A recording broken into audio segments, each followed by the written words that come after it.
ঘরের মধ্যে আমি এক বেদলের মধ্যে পড়লাম। 2 দিন পর পর আম্মু কইব যে বাজার করতো না, ছাদের উপরে যা আছে এগুলা ফাইরা নিয়ে আইবার লেগে। তো একটা বেদলের মধ্যে পড়ছি, কারণ ইডি ফাটতে গেলে অনেক কষ্ট করে উপরে উডন লাগে। এই সেই দেখেন আমি কিন্তু অনেক কষ্ট করে শালকুমড়াটা ফাটতেছি। রিলিং এর উপরে উডন লাগছে, যদি আনতে ফুলে দিতাম ডাইরেক্ট শুধু আল্লাহ ডেকে দিলাম গুলি, এটা 6 তলার উপরে ছিল। এই দেখেন এই শালকুমড়াটা ফাটছি। তো আরেকটা শালকুমড়া আমার বইনের উপরে দেখছে যে ই পাশে বলে একটা শালকুমড়া আছে। পরে আমি সেটটা নিয়ে সেটা, তারপর আমি একটু ফুন্ডামি করতেছিলাম দিয়ে এমনি উঠতে পারি না, আসলে আমি এমনি উঠতে পারি না। পরে আমি চেয়ারের মধ্যে হারিয়ে সেরা শালকুমড়াটা পারছি। শালকুমড়াটা ধরার লগে লগে আমার হাতের মধ্যে ইকিতা জানি ঢুকে গেছে, এটা বলে হুঙ্গা ক। শালকুমড়ার মধ্যে তাই ইরুম দাঁড়া ছিল, আমার হাতের মধ্যে মনে হইতেছে ফিফরা কামড়া মারছে। পরে আমি এই শালকুমড়াটা নিছি। এই দুইটা চালকুমড়া পাইরা তো অনেক টাকা বাঁচিয়ে লাইছি, কারণ এই দুইটা যদি বাঁচাতে কিনতাম 30 থেকে 50 অবশ্যই গেল। এরপরে আমি আমার বন্যা কইতাছি দেখেন শালকুমড়া হ্যাঁ তো ফেট ভরতো না, আজকে যেহেতু বাজার করতো না আর কিতা কিতা ফারন যা দিয়ে সবে তো তবে পাকছি না, একটা হায়ালা মনে সাদের উপরে মেরা দিয়ে মনে কপাল এরম ভালো আছে নত দিন খুঁজে একটা সবেদা পাই না আজকে একটা সবেদা পাইছি না। যদি একটা সবেদা পাইছিলাম আমি দেন এটার মধ্যে ফুক দুইটা গেছে গা, ফুক না ফিফরা কম ওইটারে বুঝতেছি না, দুইটা মিললই ধরছে। তো কপাল আজকে নাই বুঝছি। সবেদা খুঁজে শেষ করার পর একটা মালটা গাছ আসছিল পাশে, এটা তো পাকার কোনো নামগন্ধই নাই, আমি এমনি দেখতেছিলাম পাকছি না, আসলে একটাও পাকে নাই। তারপর আমার বইনে কই চলেন উপরে যে আজকে মনে হয় না আর কিছু খাইতে পারুম। বইনা আমার কইতাছে চলো উপরে যাই দেখি উপরে কি আছে, দুইজন একসাথে মিললেই পারুম না। পরে আমি উপরে আইসা গেছি, উপরে আইসা একটা গুড নিউজ। এর মধ্যে যে আমরা পুর্তলিকা গাছগুলো আছিল, এই পুর্তলিকা গাছগুলো আমি জানি না আল্লাহ এইগুলার এত সুন্দর করে কেন বানাইছে। ইডারে এক এক দিন দিকে এক এক কালারের ফুল ধরে, এক মানে একটা গাছের মধ্যে 3 কালারের ফুল ধরে, আবার তিনোটাতে একসাথে কোনো সময় এক কালার ফুল ধরে না। তারপর সামনে তাকাই দিয়ে দেখলাম পেঁপে গাছে দুইটা পেঁপে পাইকা রয়েছে, আল্লাহ যে বাঁচাইছে এইগুলা বাদুরাইসা খাইনি, আমরা আগে পেরা ফেলছি। আমি আর এই পেঁপের সম্পর্কে আমি কি বলবো আপনাদেরকে, বলা বোঝাতে পারবো না। এটা থাইল্যান্ডের একটা পেঁপে, যারা খাইছেন তারা জানেন। এই পেঁপেটার ভিতরে কিন্তু লাল হয়, আর এটা কিন্তু সাধারণ কোনো পেঁপের মতো না। আর আমি আরেকটা জিনিস বলতেছিলাম আমার বোনকে, আজকে যা পারি সবগুলো জোড়া জোড়া হইতেছে কেন বুঝতেছি না। এই দিক দিয়ে একটু খোঁজাখুঁজির পর আমি দেখতে পেলাম একটা পেয়ারা। তো পেয়ারাটা আমি দেখে বলতেছি বোনটা দেখেন সব কিছু জোড়া জোড়া হয়েছে, এটা কিন্তু জোড়া হয়েছে না, এটা কিন্তু একলা। তার মানে এটা কিন্তু আমার এখনই খাইতে হইব। আর এই পেয়ারাটা আমি এত পরিমাণ পছন্দ করি, আমার ছাদ বাগানের মধ্যে সবচেয়ে ফেভারিট এই একটা গাছ, এই পেয়ারা গাছটা অনেক মজা পেয়ারাটা। এই পেয়ারাটার নাম হচ্ছে মাধবী পেয়ারা, এটার ভিতরে কিন্তু গোলাপি হয়। আমার বোন দেখাইছিল দেখো এখানে দুইটা পেয়ারা পুইরা রয়েছে, তুমি গিরা দুইটা পেয়ারা নিয়ে আসো। আমি আমার বোননে কইতাছে আমি এই জায়গাটা পাইয়া যাইতাম, মন চাই না, এই জায়গাটা দেখলে আমার ভয় লাগে। পরে কইতাছে সমস্যা নাই তুমি নিয়ে আসো, আমি তোমার পিছনে আইতাছি, তুমি একটা একটা করে আমার তো দিয়া দিও। আর পেয়ারাটা কিন্তু পরে নাই, পেয়ারাটা বাদুর আইসা বসছিল মনে হয় ডাইল্লা ভেঙে গেছে দেখেন। একটা পেয়ারা দুইটা পেয়ারা দুইটা কিন্তু অনেক মানে এগুলো আমাদের দেশি পেয়ারা, এগুলো মাধবী পেয়ারা না, এগুলো অনেক মিষ্টি। আমার বোন যাইতেছিল দেহ সবগুলো কিন্তু দুইটা দুইটা হয়েছে, পেয়ারাও দুইটা পেঁপেও দুইটা, আবার চাল কুমড়ো দুইটা হয়েছে। আমি দেখাইতেছি সবগুলা দুইটা হয়েছে, আর এটা একটা ছিল দেখে আমি অনেক এটা মেরা দিতেছি, মানে এটা আমার রিজিক অনিলে আছে। এই পেয়ারাটাতে একটা কামড় দিবে, এই পেয়ারাটা কেউ কাউকে শেয়ার করবে না, এত পরিমাণ মিষ্টি। আমি এই পেয়ারাটা কিন্তু কারো দিয়ে খাই না অন্য অন্য খাবার দিলেও। তারপর হঠাৎ করে মনে হইলো আরে আমরা তো যে কারণে আসছিলাম এই কাজ তো শেষ হয়েছে না, আমরা তো আসছিলাম যে শাকসবজি পাড়ার জন্য, কিন্তু আমরা তো আসিয়া ফল ফুল খাওয়া শুরু করলাম। তারপরে অনেক বাতাস শুরু হইলো, আমার বোন বলতেছে দেখো এখন অনেকগুলা বেগুন আছে, আজকে বেগুনি খামো। তো আমি বললাম ঠিক আছে কোনো সমস্যা নাই, কা বেগুনি খামো আজকা। তারপরে হেন্দা ছায়া দিয়ে আমার একটা শিং মাছ যেটা আমি বালতির মধ্যে যেতে গেছিলাম, এই মাছটা মরে গেছে গা। তো আমি কইতাছি যে মালিক ছাড়া কোনো সময় কর্মচারীরা তো কোনো কাজ দেওয়া যাবো না।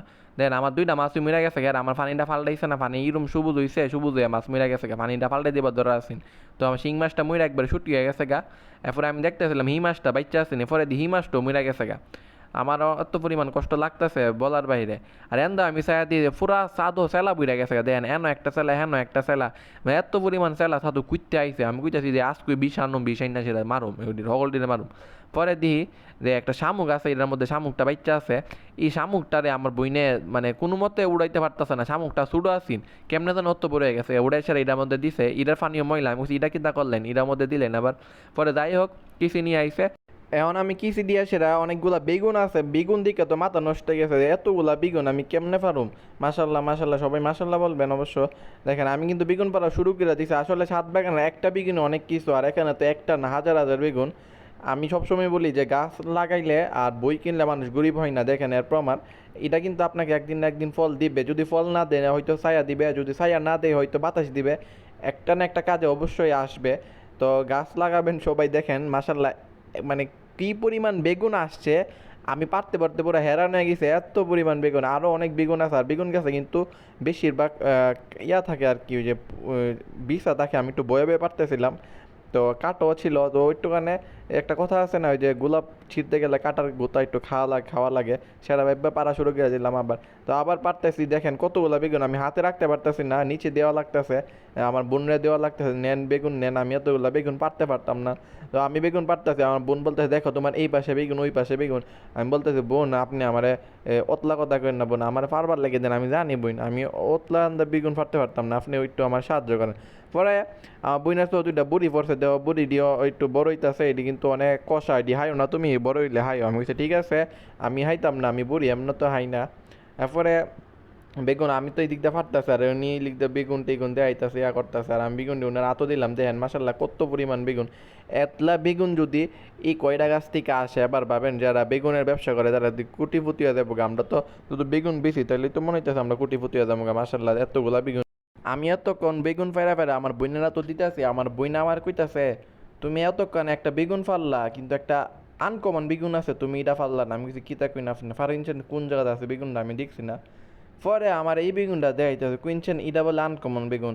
আমি সারা জীবন দেখেছি সাদা বেগুন আনকমন, জীবনে প্রথমেই আমি বাড়ির মধ্যে দেখলাম সাদা বেগুন আছে, আর ইতা বেগুন তো সব জায়গাতেই দেখি। তো এটা কোনো কথা কইল না, এটা বলে আনকমন বেগুন, আনকমন তো সাদা বেগুন নেই।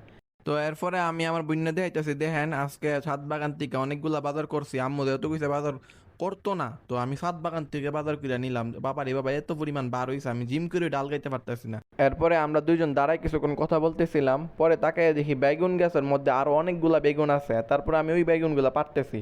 আমার বোন বললো তুমি এখানে যে বেগুনগুলো দেখছো এছাড়া আরো অনেক বেগুন আছে এই জায়গার মধ্যে, তুমি খুঁজলে আরো পাবা। আমি বলতেছি না বোন আমার আর লাগবে না, আজকে যতটুকু পারছে ততটুকু হবে। পরে দেখেন বুড়ি গাছের মধ্যে আমার গিঞ্জি আটকে গেছে। আচ্ছা বলেন তো আমি কি এখানে চুরি করে কিছু করতেছি নি? বুড়ি গাছ যে আমার বুড়ি কাটা দিয়ে সেটা গুতা মারলো, এটা কোনো কাম করলো নি। এরপরে আমি বেগুনি ফাটতেছি, দেখেন কতগুলো বেগুন আছে। আমার বোন কইতেছে আর বলে বেগুন আছে, আমি তো ছয় আর দিন আর কই বেগুন আছে আমার দেয় এন্দা এন্দা বেগুন। পরে আমি ঠিক আছে বই না আমি আর নাই, আমি মাপ চাই, আপনি সামনে পাইলে আপনি পাইলেন, আমি আর পারতাম না, আমি সিবাতে বেড়ে গেছি, কারণ দোয়া করতেছিলাম কোন সময় ফাইটা বাইরুম। আর এনের মধ্যে যে গাছগুলা দেখতে পারতেছেন এইগুলো সবগুলাই আমি লাগাইছি, আমার অনেক পছন্দের শখের এই জায়গাটা।